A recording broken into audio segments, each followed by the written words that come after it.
And by the way, that's what we're all going to see. When you think about heaven, it's nothing like all those books that have been written, all the little boy that dies and goes to heaven and sees pretty unicorns and colors and purple and all that stuff. Did you know none of that is at all proper? If it doesn't agree with the Bible, it's not true.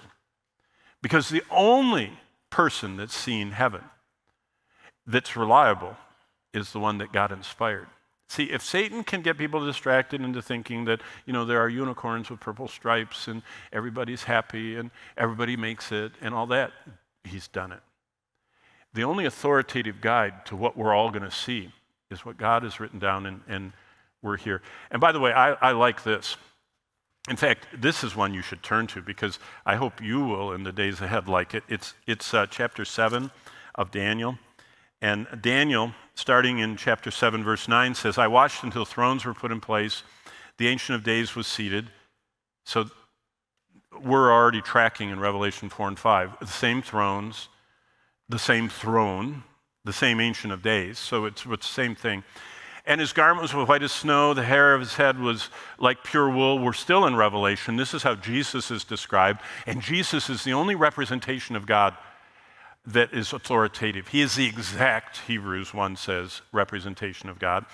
His hair of his head was pure wool. His throne was fiery flame. Its wheels were burning fire. So there's something moving like flames going around. And look at this. I mentioned it 2 days ago, verse 10. If this is the throne of God, and these are the steps coming down, look what it says in verse 10. A fiery stream came and issued from before him. So he's sitting on the throne, and there's this fiery stream flowing out before him. A river. That's what a stream is. And it doesn't stop there. 1,000 thousands ministered to him. What's 1,000 thousand? That's millions. 1,000 times 1,000 is a million. So millions ministered to him. Verse 10 continues, and off in the distance, 10,000 times 10,000 stood before him. What's 10,000 times 10,000? Hundreds of millions. So there are enough angels that there are all the angels doing everything that angels do. By the way, what do angels do? Hebrews chapter 1, verse 14 tells us that. Hebrews 1:14 says, angels are ministering spirits sent forth to minister for those who shall be heirs of being in heaven. There are actually angels assigned to watch over all the people who are going to be heirs of heaven. Now there's where that guardian angel thing comes from. Hebrews 1:14. So there are a lot of angels that aren't here. They're doing other things, especially during Ezekiel's time. That's when this is seen, and in Daniel's time, and John's time.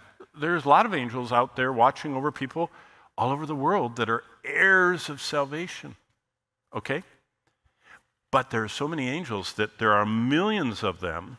I was a apiarist. Do you know what that is? I was a beekeeper for many of the years of my pastorate, and the kids helped me, and we used to get 10 gallons of honey, 20 gallons of honey a year from our hive. It was wonderful, a lot of work.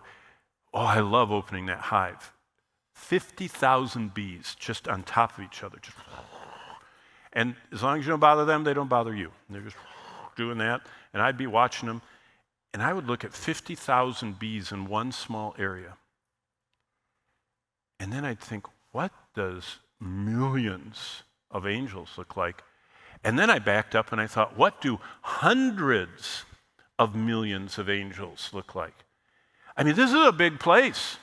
If 3 million Israelites needed 81 square miles just to not crowd each other, how much room do hundreds of millions of beings? And they're not just standing. What does Revelation add? They keep falling on their faces. So they need enough room, like one of these squares here. You know how when you're doing your exercises, at the gym, you don't want to bump into people, so you have your area. They must have some kind of area around that throne. So all that to say, number one, there's this river of fire. Revelation picks up on this crystal sea. Then we've got Revelation adds what Isaiah 6 has. They're the burning ones. What are they? Those are called seraphim. A seraph, the Hebrew word seraph, means burning. They're on fire. I mean, think of, DC Comics, that one that's just the burning, whatever he is, the flame man. Think of a perfect, angelic creature who is constantly burning. What is that? That's a symbol of purity, of holiness, of our God is a consuming fire, and they reflect that dimension of God. And then we've got the 24 elders, and we know exactly where they are. If the throne of God is here, there's a circle around that throne, and those 24 are always facing him. And every time 4 cherubs that always are in theocentric orbit, they always surround God, there are 4 of them. Whenever they say, holy, holy, holy, everybody, the hundreds of millions, the millions, and the 24 fall on their faces in their little area in front of. So, I mean, wow. The term awesome a few years ago, everybody, it was a kind of like something everybody said. Oh, that's awesome. Yeah, it got old. Nothing is awesome if everything is awesome. That is awesome. That is the center of the universe. That is where every true, genuine Christian is headed. That is the greatest moment of our life. When we get to be seeing the majesty on high, wow.